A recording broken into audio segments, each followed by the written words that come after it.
Mike here, coming to you from my daughter's bedroom. I want to talk to you today about the Men of Courage Conference, September 23rd, 1 p.m. till 8 p.m.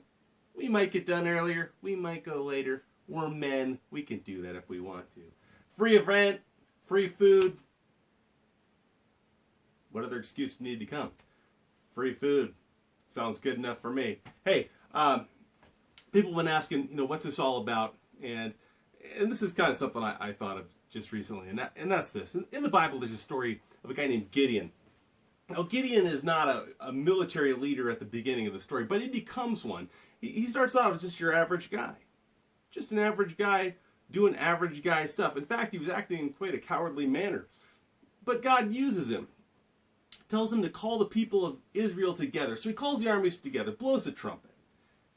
32,000 fighting men show up to fight against the Midianites, the countless enemy who are just over the hillside from where they're gathering. And Gideon, he's got this army, and God says, Gideon, you've got too many guys. This is what I want you to do, Gideon. I want you to say, anybody that's afraid, go home.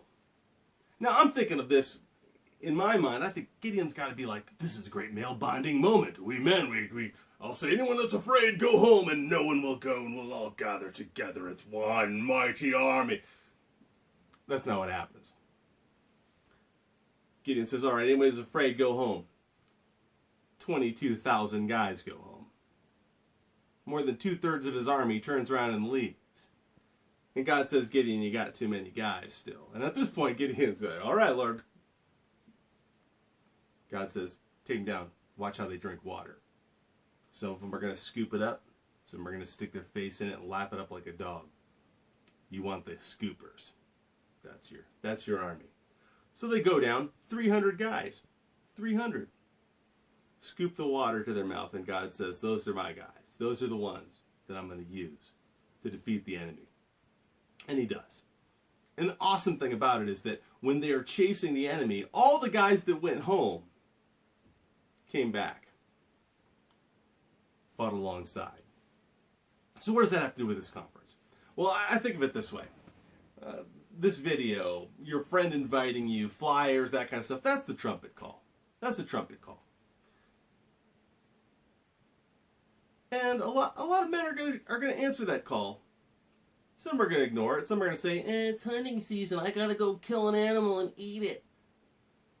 It's one afternoon. If you need that one afternoon to kill an animal, you're a crummy hunter. We can talk about that later. Anyway, if you're thinking, I got to mow my lawn, I got to wash my car, tell your wife about the conference. She will tell you this. I will mow the lawn. I will wash the car. You get your tuchus to that conference. Your wife might not use the word tuchus. Anyway, that's the trumpet call. But that's only the first part. See, the men come, and they're challenged. Some will face the challenge. Some will be afraid and go home. So the question is, which one are you?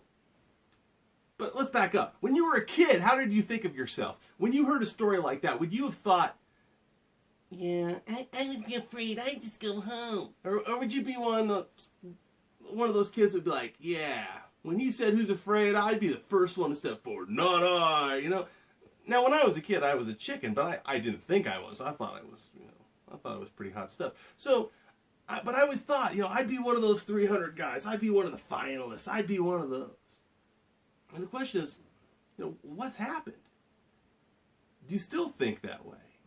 Do you still think I could be one of the ones? Because here's the thing. If you read the Bible, this is what you find out. You could be one of the ones. In fact, you could be the one. Because God can use one person, one man, and do amazing and powerful things. Because he has before, and he's going to do it again. So the trumpet blast has been blown. Are you going to come? Are you going to hear what's being shared, what's being said, what's being taught? Are you going to come and listen and consider it, or are you going to be one of those that says, I'm just going to stay home? Gauntlet's been thrown down. I'm challenging you to come. It might just change your life. and your life changed might just change the world. And that'd be a pretty awesome thing. Hope to see you there.